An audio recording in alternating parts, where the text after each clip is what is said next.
Hello, and welcome everybody to another episode of Pod Strickland. I'm your host, Shwin and this is episode 276. I am joined by my co-host, Prez, that is at _Presidente on Twitter.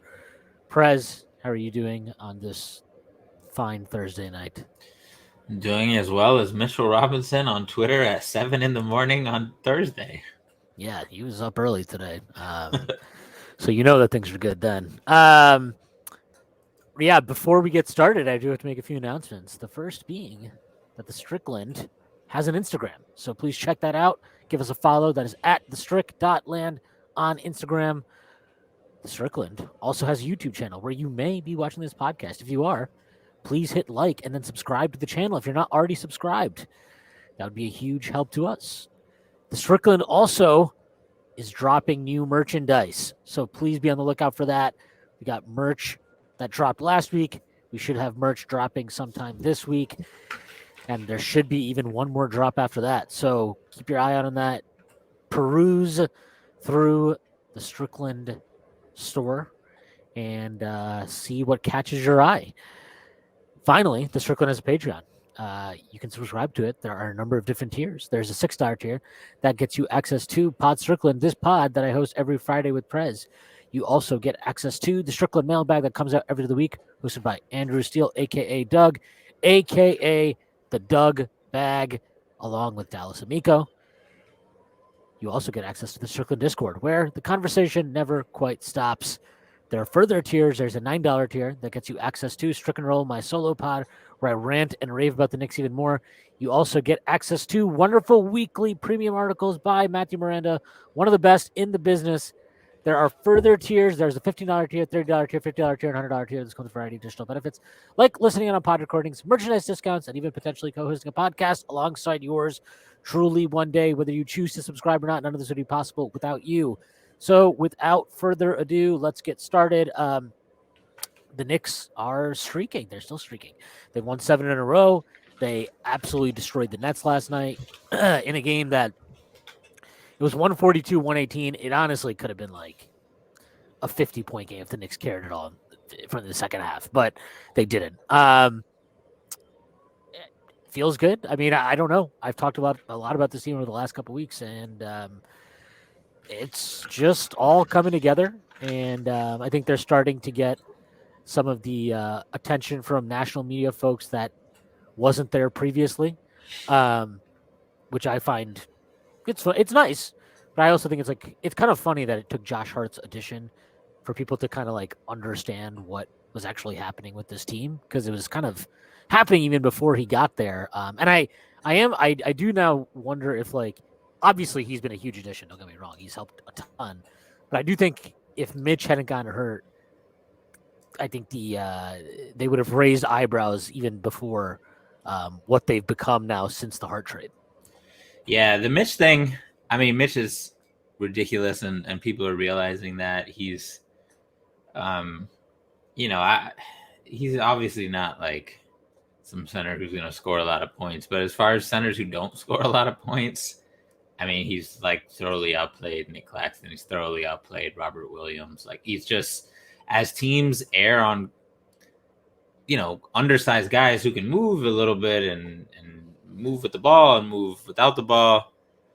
Like, it's very few non-Jokic Embiid centers who can make them pay, right? Like, guys like Nurkic, DeMarcus Cousins, like, there's just not many of those guys aside from the 2 MVP candidates. So, it's fucking jarring. Like, when I turned on the Nets game today, because I didn't watch it live, it was like towering over Nick Claxton, like both height wise and like width wise and just like thickness. He's got to have at least 35 pounds on Nick Claxton. Yeah, he dominated Claxton. I know Claxton had a nice layup on Mitch, but I don't really care about that. Yeah, I don't consider Claxton, like, he's definitely a slim guy for a center, but I've never been like, oh, Claxton, undersized center. Like, he's just like a regular center, and Mitch fucking. I thought before this year, Claxton always struck me as like, dude, is this guy ever going to put on weight? Because he's definitely skinny. He like finally cleared the minimum acceptable threshold of Yeah. of pounds on that frame, which is cool for him. One thing I wanted to talk about, Benji of Knicks Film School fame. I don't know his whole at Ben Ritholtz, I think.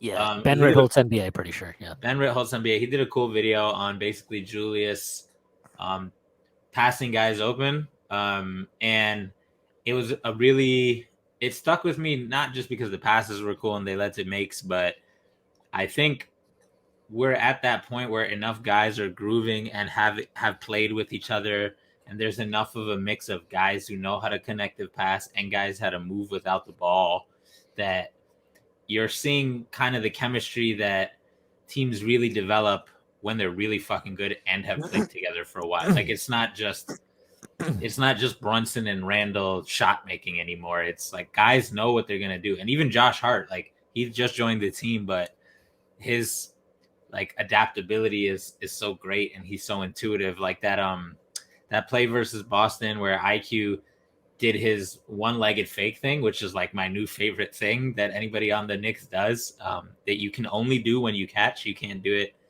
after you take a step, otherwise it would be a travel. And his success rate on that fake is like 100%. He got to get somebody to jump, passed it to Hart. Hart immediately passed it back, and he just flew to the corner for the three. And like, guys know where they're gonna be. Like, it's fucking wild now. It's RJ knows where Mitch is gonna be. Hart knows where IQ is gonna be. Like Randall knows where Grimes and everybody is gonna be. It's just jarring to see this kind of chemistry, and we're definitely not some fucking pass happy team now, but just for a team that was as good as at offense as we were while sucking at passing, for us to go from sucking to like bad, or even like the few passes we do make, they're precision and they're planned well and guys did it intentionally. Like there's still levels to unlock with this offense. That's the crazy part that you're seeing. You're seeing the passing unlock another level. Obviously, when guys shoot, when RJ and Quick and Josh Hart fucking shoot, I just don't know. I don't really know they're not going to play like this on offense forever, but not much about this other than like Jalen Brunson going 15 for 18 feels unsustainable. And the game before that, Jalen Brunson was completely out of rhythm and we still scored like a bazillion fucking points. So like, yeah. And then even like other random bench stuff like Hartenstein, like we're finally using Hartenstein as a little outlet under the hoop again. Like we haven't really done that consistently where it's like, oh, Julius has pump faked like 5 times. Sometimes to keep the defense on his toes, he'll just do the little flip pass to Hartenstein, who will do the floater. And like, man, like I have dangerously high expectations now of this team. The vibes are possibly too strong.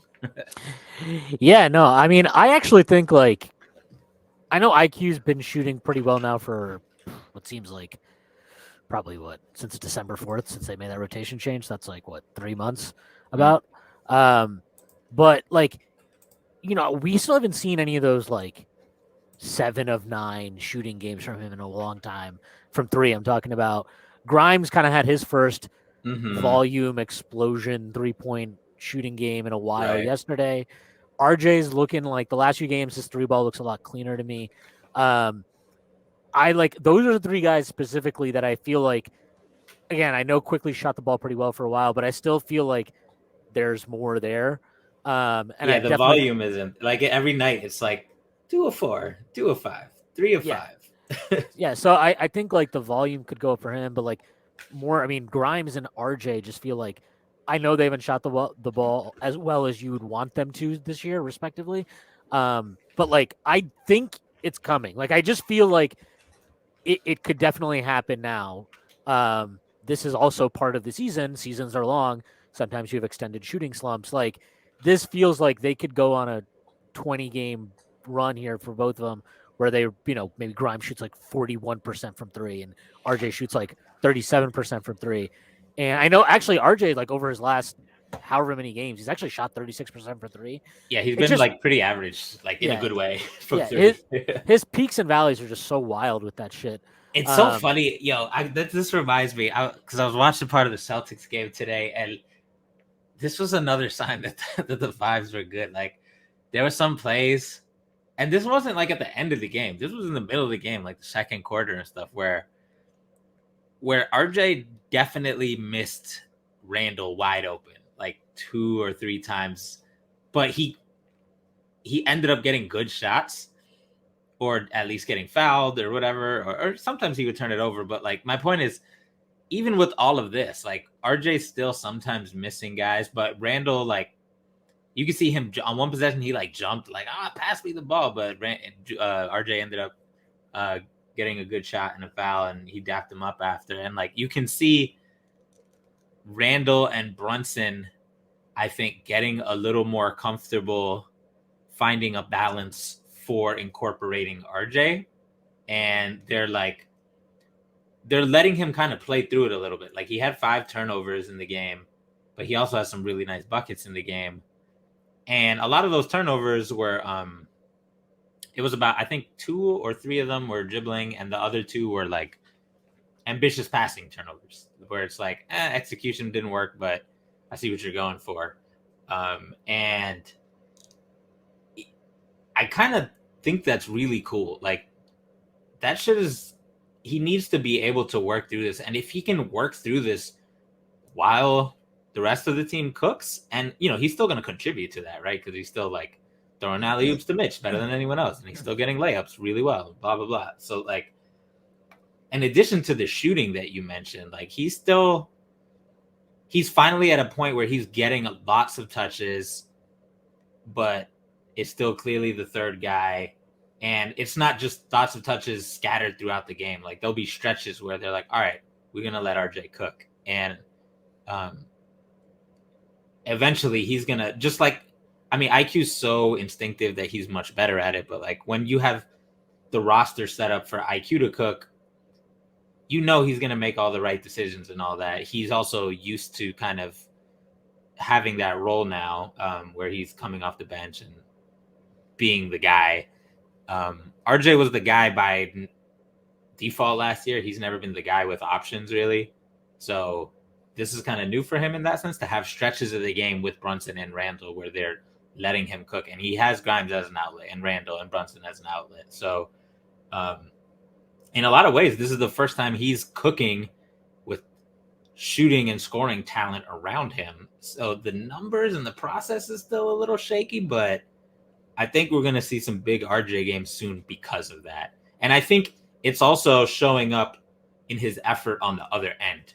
I think him getting those stretches leads to him trying harder on defense, which is, not how you want him to try harder on defense, but I'll fucking take it when he's doing it because he's been doing a solid job of it.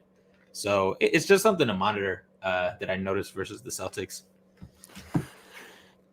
Yeah, I mean, I would say that I don't know if they're like doing it in. I would say that seems like it's coming more from Thibs than it is from Julius and Brunson.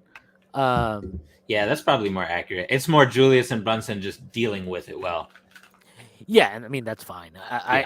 I think they need to do that, and they need to be okay with like him struggling because he's still not been great offensively. He did play really well against the Pelicans, but like the Celtics game wasn't great. Yesterday was it's just not even a way to evaluate yesterday because it was just like that game got so silly so fast. But like he had a little stretch to start the third where they were running a lot of offense for him, and his decision making wasn't bad, but it wasn't great. But it's like, okay, you guys got to deal with some of that shit sometimes. And what was the other game they played after the All-Star break? I can't remember it now.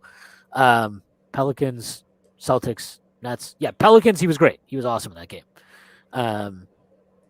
But like they're definitely trying to get him more involved. And I do think they needed that. Thibs has said some like interesting things about that in a few post games. And I remember he said something in a post game a few weeks ago where he was like, or maybe it was even a week ago. I don't remember which one. But he said something like he kept like commenting on like we need RJ to be aggressive. We need RJ to be aggressive. RJ's aggression was good. They would ask him about something else and he'd be like, RJ was aggressive. That was good. So like I do because I do think some of it like his weird struggles that he had were it's like I don't even know how to explain it because it's not passive, but like his drives were all so slow and him trying to be like super methodical all the time. And like that's fine. There are times where you need to be methodical, but there are also times where it's like, dude, just fucking go be big. Like go be gigantic and run into people and like see what happens. And Yeah, go he's post guys up. yeah, he hasn't been posting up as much lately. I do wonder if that's also like a thing where they're just trying to simplify some decision making for him. But like, yeah, I mean, I just think in general, his play right now is a bit better since All Star break. The defense has definitely been improved. I still wouldn't say it's like amazing or anything. And again, yesterday his second half defensively wasn't good, but it's also like their entire team second half defensively wasn't good. They were all just kind of like, well, we're up like 70 points and we can score at will, so womp womp. Like we're not going to try on defense. Which again, do you want that? No, but it's also like, you know, You may have earned it. yeah, it's also like everybody knows that happens. Like so, it just like you just be okay with that. Um, and yeah, like I don't know. I just they do the one thing I will say about RJ right now, which ties into quickly, is like when they play together without Brunson or Randall on the floor, every time RJ is the one creating offense or initiating the set, I don't feel like it's clean. I don't feel like they're getting good looks. I don't feel like there's flow to it. And then you compare it to like the possessions when IQ will be the one, initiating, creating whatever in those looks, and it just looks a lot better. And you could see that the game that it was the most noticeable in was the Celtics game, where it was like they had that stretch at the start of the fourth quarter where it was like every time IQ got the ball, he's like spin back, mid range jumper, floater. Like he's just getting to places and he knows what he's His doing. decision tree is way more clean. RJ, you can tell he doesn't read things quickly right now or ever, I guess. Like IQ, like the spin back to the mid range. He had two possessions like that. Those were counters. He was like, they're overplaying me. I'm going to use the counter. I know what shot I'm going to go to. Well, RJ literally just doesn't have that shot. So like this is where the RJ thing becomes tricky because I've talked about like this is why I want to like stick with him for the time being because I do think the Knicks need like a third creator. And yeah, you can tell me like, well, IQ can be that guy, sure, but like this is the NBA. Like we see this every year in the playoffs. You can never have enough of those guys. You just can't have enough guys that can create offense, that have like ancillary off-ball skills to make them, good next to other creators or useful next to other creators at least, and are good defenders. Now, RJ hasn't been a good defender this year, and obviously his three-point shooting hasn't been great. But like he has you see the contours of a player where you're like, okay, no, he can be that guy potentially. And I know people get frustrated. I was like, well, he's been in the league 4 years. How long do we have to wait? And I'm like, look, there's one thing between if you don't think he's going to be a star anymore, like I'm like kind of there. Like I just don't know if you can. It would take him the light bulb just would need to go off, and he'd be like, "Oh yeah, I can get 5, 6 assists a game. Oh yeah, like, and if I do that, I'll be efficient from the field because I'll still probably average 20, but get rid of like the stupid like 3 or 4 shots I take a game. And like, yeah, it's still possible, but like I think on aggregate, if you're gonna weigh the odds because you get like 4 years of evidence, you'd probably reduce the odds of him hitting that upward bound ceiling. And I think you'd have to increase the odds of IQ hitting the upward bound ceiling. But the point is like, I still don't like, even if I believe that IQ is a better prospect, which I do, and that IQ is ahead of RJ right now on both ends of the floor, quite frankly, which I do, like, I still don't think that makes any sense as a, like, that should not be like the reason why you're like, well, we don't need RJ. That's stupid. No, you still need RJ because look, I love Grimes. I think Grimes potentially could like become some type of creator, but quite frankly, we just haven't seen him have to do it at all ever. So I have no way to, like, I'm sorry, summer doing it in summer league is just not like The last two games were the first time in like a million years we've seen him do off the dribble stuff. and even that is always like catching it from somebody. Like I still how many pick and rolls does he run this year? Like hardly any. That's what I'm saying. This year, not this year. The last two games, he had a couple of plays where he was relocating, and for once he got the ball not in the corner. He had like a mid range pull up. He's had a couple of times where he caught the ball above the break, and he just got busy, and he ends up passing it a lot of the time, just like he does when he drives from the corner. But it's definitely It's definitely there. He doesn't get to do it. Either by choice or by role or whatever, however you want to allocate it, he doesn't get to do it. So like you're right. Like you can maybe he You can does that in the believe it. future, but Yeah. he's not doing that on a large You volume can. this playoffs. The only people that could know he's capable of doing it right now, and I mean this quite honestly, like, this is not sarcasm, this is not me making a joke, are like Thibs and the coaching staff and the organization, like front office people who see him in practice. Like maybe he's doing that in practice. I don't know. It's possible. Like I'm sure, like if you're trying to develop guys, you probably have them do more stuff in practice. And I would tend to believe the idea that like Thibs has these guys practice more stuff than he allows them to do on game days. But like I can't say that as a certainty. I have no read on that because I literally don't see it. And Right? even if you live in a world where RJ is gone and Quentin Grimes is doing that, then you still don't have anybody in Quentin Grimes' role. So like it's a trickle down effect. And like you said, in the playoffs, this isn't like everybody needs to be able to do that shit. Like you need to have multiple guys who can do that shit at any given time. Like in the playoffs against a team like Cleveland, RJ is going to be forced to create. They're going to try to lock Brunson and Randall up. Sometimes it'll work, sometimes it won't, but sometimes it will. And it'll be on RJ, and sometimes quickly, and sometimes even Grimes, because that's how playoff ball is when everybody locks in. So like they'll have chances in the playoffs. Like this is what happens in the playoffs. You have to end up using plan D, plan E, or whatever, right? Like we saw that shit versus the Hawks 2 years ago. Except nobody could fucking dribble.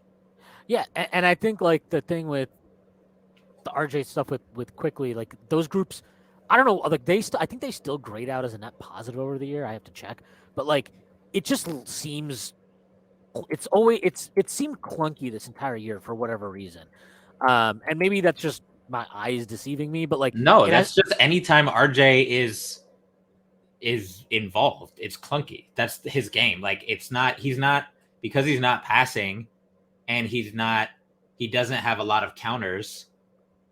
It's going to be clunky. That's just what happens when he's on the ball.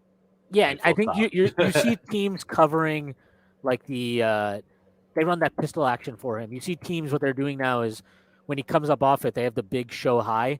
So then he has to pull it back out, and then he'll try to run a pick and roll the other way, and they'll ice it. So they'll just try and like show him to the sideline with his right hand, which he doesn't want to do. So like yeah, it ends up getting clunky, and they end up getting late in clock, and then like that kind of leads sometimes to him making decisions where you're like, that's a terrible shot. But like at the same time, if you look at the shot clock, you're probably like, okay, I mean, how we got here sucks, but I kind of understand why you maybe made this decision at this point in time. Yeah, I mean, for the season right now, it's kind of deceptive though, because like yes, late in the shot clock will take it, but you used 7 seconds of the shot clock screening and rescreening, and it works. Like half the time, like he ends up getting to his left anyway, but like you said, by that point, it's like 12 seconds left or whatever. Yeah, and yeah, so for the year, actually, those two, they're still a slight positive. 740 minutes played with both them on the floor, 1.71 net rating. I could actually, let me check that without Brunson. He's going to be an X factor. While you check that, man, like as the third guy, like this is what we're going to see in the playoffs. He's going to be put on the spot. And if he's not hooping, Thibs going to sit his ass down, and it's going to be IQ and Hart. Like yeah, so their minutes together without either Brunson or Randall on the floor haven't been good. They've played 298 minutes with either of them on the floor. That is a minus 5.93 net rating, 105.79 offensive, 111.73 defensive. I just want to see this real quick. But this is the part that's nasty. All right, this is the part that like why you have to be a little bit concerned about RJ to some extent. Is this guy, so the minutes with quickly without any of those three on the floor, okay? So none of Brunson, none of RJ, none of Julius Randle on the floor. He's played 226 minutes. That's a plus 5.93 net rating, 108.87 offensive rating, 102.95 defensive rating. RJ Barrett, okay, without any of the three on the floor. He has only played 25 minutes without any of those three on the floor this entire season. So I mean that sample doesn't even matter. It's actually a big negative, but it's literally 25 possessions. It's like 25 minutes. So who cares? It's just like he just needs. It's with quickly specifically that and I think I know why. I think he has this thing with Quickly where it's like he feels like he's higher in the totem pole, and so when they're on the floor together, you can kind of tell like RJ's like it's my time to cook, and like it is kind of his time to cook, but it's also but it's also like kind of IQ's time to cook. And I'm like I still think Quickly defers to him a little bit, and he'll like give him the first possession, second possession, or something. But like you can like so even if Quickly has one good possession, like if he starts the quarter off the good possession, he'll probably give it to RJ the next time down, and like RJ will get like Quickly handles that shit like a point guard, and RJ handles it like somebody who doesn't know when his next on-ball reps are going to be. That's what it is. Like, and this is what I was saying before with the starters. It's like I'm happy that through Thibs' edict and Brunson and Randall tolerating it, at least when they're up, that like on the one hand, I'm happy that he's getting stretches like that to make himself feel good, to get into a rhythm, to score.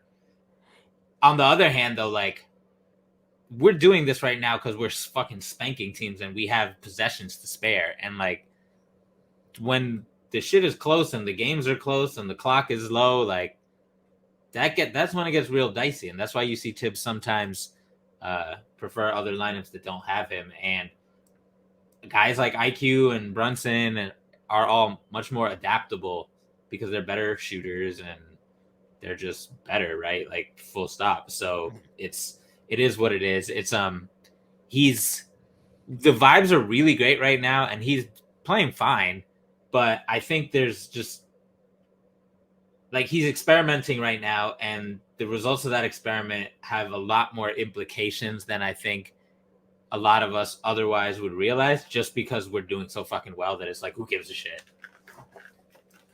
Yeah, and the other part of it's like I think you're right that like you need to let him feel like I can play off ball and be like more unselfish in these possessions because I know that like there's going to be this designated like 4 or 5 minute period each half where I get to be on ball. And I do like, and people can like, I get it if people think that's dumb and that's frustrating because it's not the most efficient like offense we have at our disposal. But to me, that's actually like a good thing from Thibs where he's actually valuing like, yes, I want to win some games now, but to win more long term, I'm aware that like I need to develop RJ and or at least give him the opportunity to develop, right? Into that type of a player. And like that's not to say he hasn't obviously given him those opportunities previously, but I did think like in the last month or so leading up to the All-Star break, it had been like very I'm not even sure if his usage went down, but I do think like I would assume I would venture to guess his usage was very different than it had been at various points in the season earlier in the season when he was kind of like a third amigo with them. There's also some sneak benefits to doing that in the regular season now, in addition to what we've said. So like for all the nitpicking, like he's really good at getting Mitch involved. So that's another big plus. Brunson's too short. Randall's just trying to get buckets.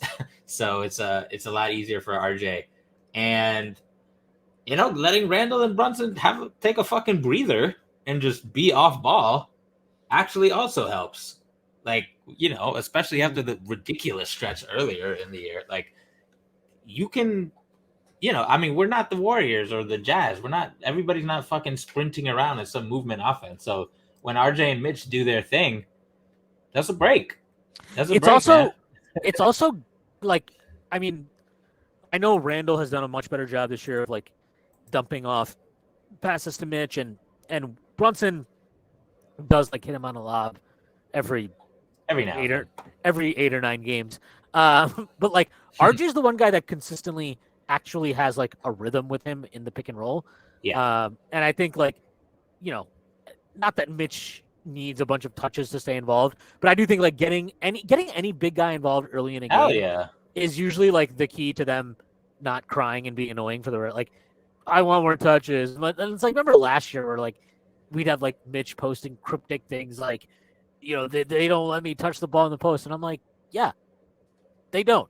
Correct. Like that is 100% accurate. And that is meanwhile, this year on Twitter and Instagram, people ask him, and he's like, are you dumb? That's not how our offense works.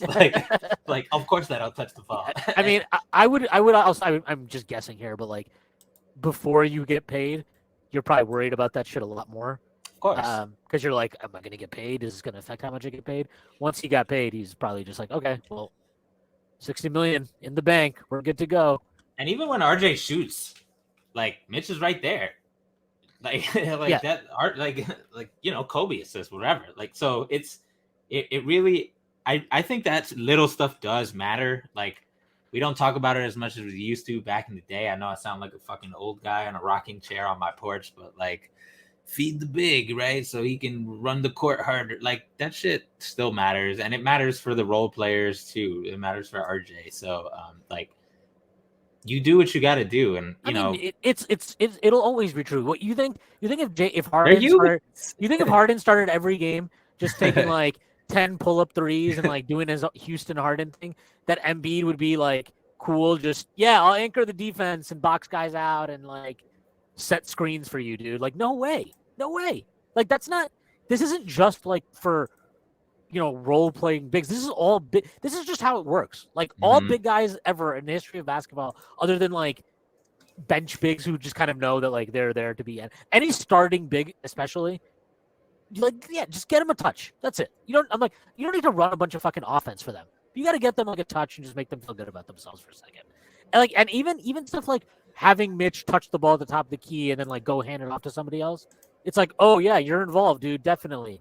Like, yeah, you're key to this play. Don't worry. Like, we need you to do this very difficult one dribble handoff to RJ Barrett. Like, it's just part of how it is. But like, I just think this team, you mentioned before, like the connective passing part of it. Like that stuff is there too, and that's made a big difference. And Hart's obviously made a huge difference with that. But like, what I think you're seeing with Hart is like, he amplifies others' skills, and like he's bringing them, he's giving them way more juice in transition, like whether that be him grabbing and going or just him getting deflections, turnovers, him getting defensive rebounds, whatever it is. Like he's just giving them way more juice on that end of it. We have good transition players who don't get in transition. It's like we have a fucking engine, but we didn't have anybody to push start on that shit until Josh Hart came. Yeah, and the Obi stuff, like I mean, Obi didn't have a great game yesterday, which is like he's probably the one guy you could argue had a bad game. But like, you can definitely see there's a difference, or that we've gotten more out of Obi, at least in transition, since Hart came in. And it's not just like, oh, Hart's the one feeding him, but it just like brings that entire, when he's on the floor, they just play collectively with like way more force and like speed. They run proper fast breaks. That's the other thing. I need Benji, if you're listening. I need just like the Knicks mid-season fast breaks made me want to fucking stab my eyes out with a spoon. Like everybody in the wrong lane, all like in the wrong place. Now it's just textbook shit now. I saw them run a fast break a couple of games ago where it was like Grimes passed it to Art, like he passed it ahead to RJ. RJ's in the middle of the floor. It was the right play. He should advance it. It was like basically a 3-on-1 because Randall was filling on the right side of RJ. And somebody was like coming down the left side of the lane too next to RJ. It might have been Brunson. And I'm like the one thing Grimes has to do there is just stand out at the top of the key, because like if you might get a swing back pass for a top of the key three. But what he did is like he passed it forward to RJ, and then he somehow filled in between RJ and the guy on the left, who again I think was Brunson. And I'm like, how does this make sense? Like, and I think they got bailed out because RJ got fouled or something. But I just remember watching that. I'm like this, and like this this can't even be a coaching thing, because like you should just know that's stupid. That's like you should never do that. And I've just seen too many of these guys. Like Randall has a really bad habit of this, of just like ignoring where other people are running in transition, and just like running down the middle of the lane and being like, "I'm here." Like hand raised. It's like, yeah, that's great, dude, but like there's 5 guys here now. Like, thanks. Like, get the fuck out of here. He has a bad habit of doing that. I think RJ sometimes has RJ has a bad habit of just like thinking he can make transition threes. And I'm like, I don't actually remember you making a transition three ever in your Ever. life. Yeah. So maybe just don't do that.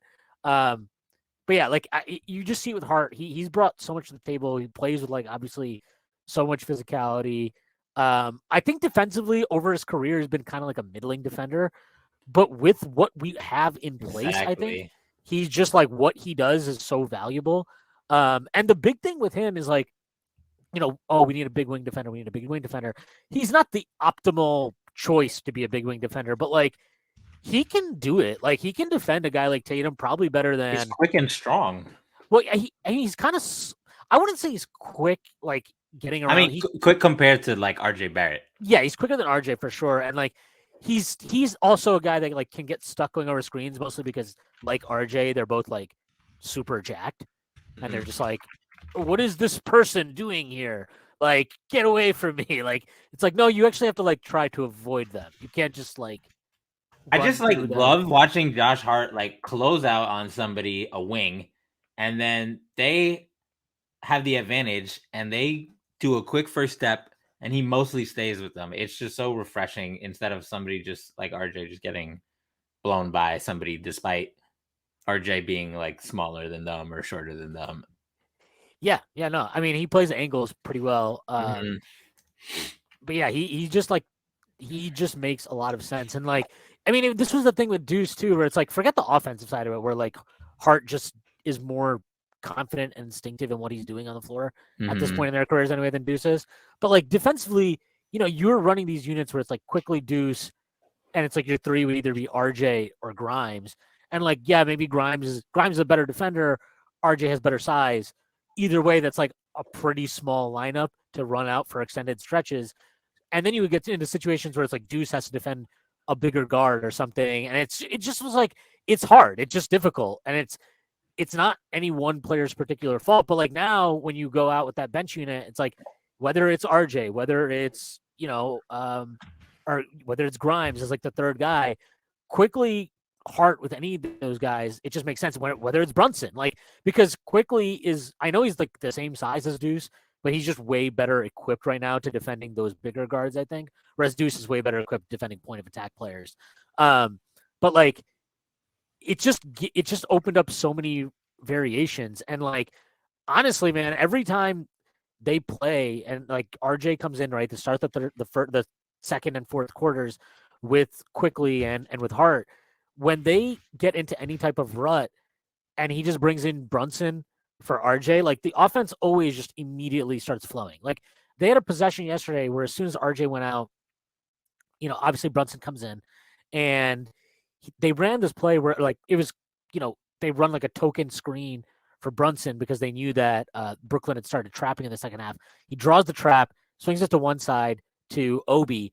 And Obi, like Randall's a good passer, but he's not a quick passer, which is why that first quarter yesterday was like so amazing. I was like, wow, you're making quick passes. This is incredible. But like Obi got it. And as soon as he got it, he saw that like Quickly was open on the other wing, throws it over to him, and then somebody's closing out to Quickly. Quickly just slashes into the paint, and because he's attacking now a bent defense with like this gaping chasm in the middle of the floor, and he just gets the easiest floater that he's gonna get ever. And it's like you just see shit like that, and I'm like, that's the thing that even if Quickly drew a trap and made the same exact pass to Obi, and he made the same exact pass to RJ, I'm not sure like right now I don't trust RJ to just like grab and go. Like I don't trust him to do that. And I certainly don't trust him to be the one receiving the pass from Quickly and then swinging a pass very like for lack of a better term, quickly to the other side of the floor the way that Obi did. So it's just a weird thing with RJ where it's like his process needs to speed up or he just needs to be better at like the shot creation stuff he's doing. Like it's really that simple to me. And to do that, obviously, I do think Thibs is doing the right thing of like just assigning minutes for that. Just being like, yep, this is it. We're gonna have 3 minutes, and this is what's gonna happen. So I mean, and I do think like we should probably talk a little bit about Thibs because I don't know what the hell's happened the last month and a half or so, but like he's just doing a way better job. and like doing a way better job in a lot of ways that I didn't think he could do a better job. This isn't just him like, because I like, he makes the rotation change and I'm like, well, this is better because he's finally just like playing better lineups, even though I don't love how many minutes he's allocating, how he's doing it, blah, blah. But now I'm like watching these games and I'm like, okay, he's mixing and matching more. So you're getting more looks at like different groups. Um, he's made way better adjustments in game lately. Like the Wizards game, his in game adjustment was like really good. Just switching Randall onto Porzingis and having Mitch help off of like Denny or whatever bullshit fucking person they had on the floor that could shoot. Um, it was just like, I'm like, I don't think I've seen him do this in a while. Like they were basically playing the defense that kind of like the Celtics do with Robert Williams, where they just have him hang out in one of the corners and then crash down on drives. He did Like, something like that versus Boston. He spent a lot when Horford and Rob Will was on the court. He was on Horford a lot. yeah, and so like they're just doing interesting things that they have not done before. Like they like even when Mitch was out, the first 3 games or the first 2 or 3 games, which however many it was, I just remember watching. And I'm like, why are we playing drop with Jericho Sims? Like, why are we just playing pure drop with Jericho Sims? Whatever his flaws are, all of them are going to be exacerbated doing that. And it was miserable. We gave up like, I think it was like 130 to the Raptors. We gave up like 140 to the Hawks. I'm just like, this is brutal. Like you can't do this. But like then he adjusted. Like he started having Sims show out higher up the floor.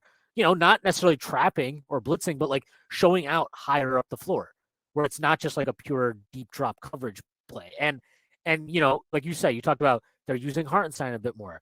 I think he's done a better job of like, I mean, the biggest thing, and this pissed off RJ obviously at one point, but like just being willing to play the lineups that are like working to end games. Like, hey, dude, that's cool that you're a $107 million man, but if you're not playing like it, like I've got Quickly, I've got Grimes, and I know I trust their base level right now more than yours to close this game because I already have Brunson and Randall. I don't necessarily need more shot creation. So like he's just pushing buttons that I'm like, okay, like this is exactly what I've basically wanted. Like the last thing I would love for him to do, and I know this will never happen, is like play Randall at the 5 a little bit and play Hart at the 4 a little bit and just get funky with like who's at the 4, who's at the 5 a little bit. That's all. But other than that, and like, yeah, maybe play Obi a little bit more, especially in like a 35-point blowout. That would be nice. But like overall, I mean, this is a drastic improvement over what we had seen for about like 2.5 seasons. Yeah, the low hanging fruit was always just play your best players, like you said, and maybe he had to reach a certain comfort with who he was playing and their own proficiency and reliability before he began tweaking coverages. And I mentioned earlier, like we're at the point where chemistry wise, guys know what's going to happen before their teammates do things. And, maybe Thibs is developing his own chemistry of sorts, trying to alter versus the Nets. He, didn't have Mitch and Hartenstein in full drop, right? Because all they're trying to do is get to Cam Thomas and Mikal Bridges mid-range shots for the most part.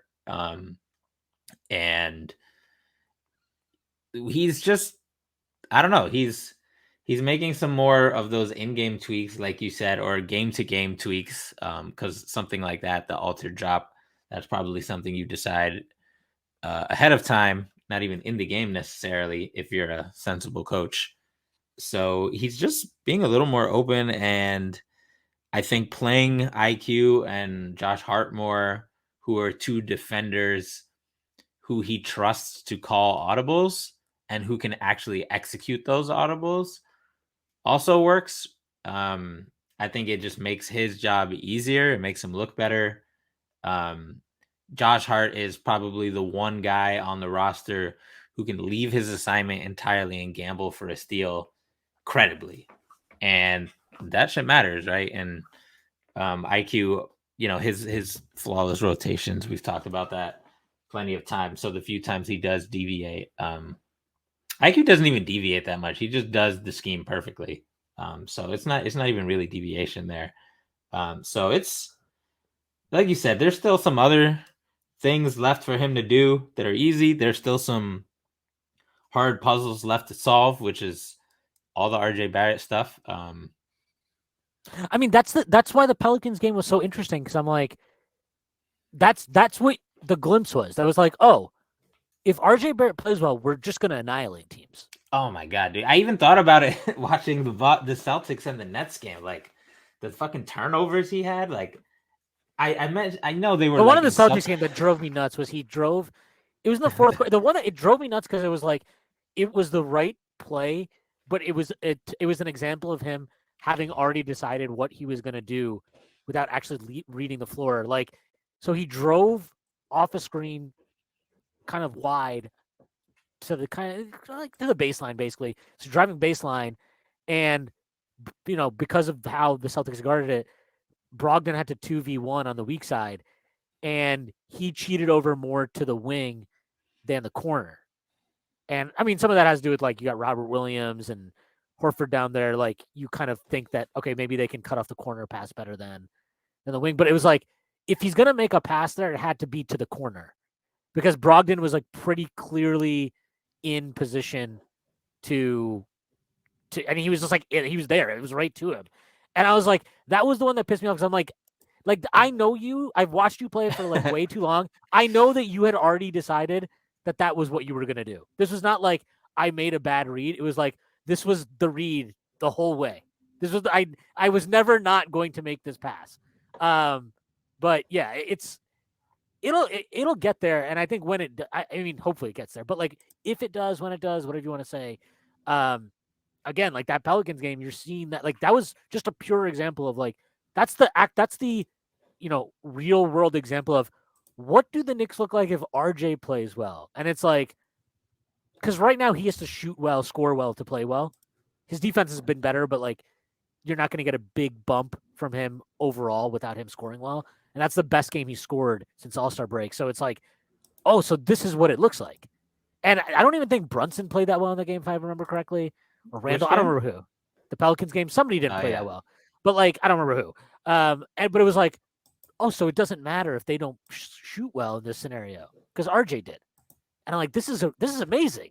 Like I didn't we know should we do were this. allowed to do that. Yeah, this is awesome. Let's do this all the time. But yeah, I mean, again, like if he gets going, like I don't know, like I get pretty scary thoughts of like what this team could do. it's why they're hanging on to him, right? Like it's that role of a third creator in the starting lineup who can execute Thibs' plan of just drive and spray.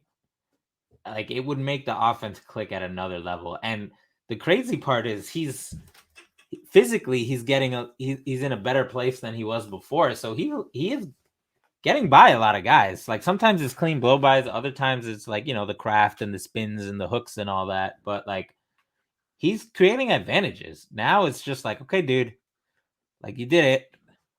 There's two other guys in front of you. Just share the ball now. And I mean, I've been saying this shit since he was at Duke, but like whoever can get him to do that is gonna reap the benefits. And if nobody does, then he's just gonna kind of forever. He's just gonna be annoying. He'll be good, but like just annoying. Like, it is what it is. And I don't know. I need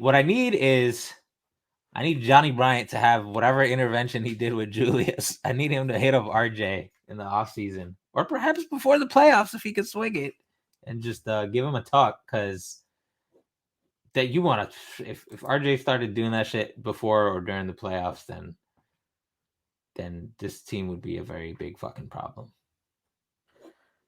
Yeah. Because like I'm just watching some of these other games, and it's like, you got Philly right now. I don't know what the fuck they're doing. They're getting their ass handed to them right now by the Mavericks. None of these teams, except for the Bucks, put any fear in me. Maybe like if the Suns get going or whatever, and that's really it. Like I'm like fucking halfway to delusion right now. Like Embiid is incredible, and Jaws like griffs 30,000 fouls, and even Mitch can't stop him. But Mitch has a better chance of stopping him than other fucking centers in the league. And I don't trust the rest of the Sixers to do what they got to do in the fucking playoffs, right? Like, I'm not saying we would beat them, of course, but this isn't like teams that are gonna spank the Knicks.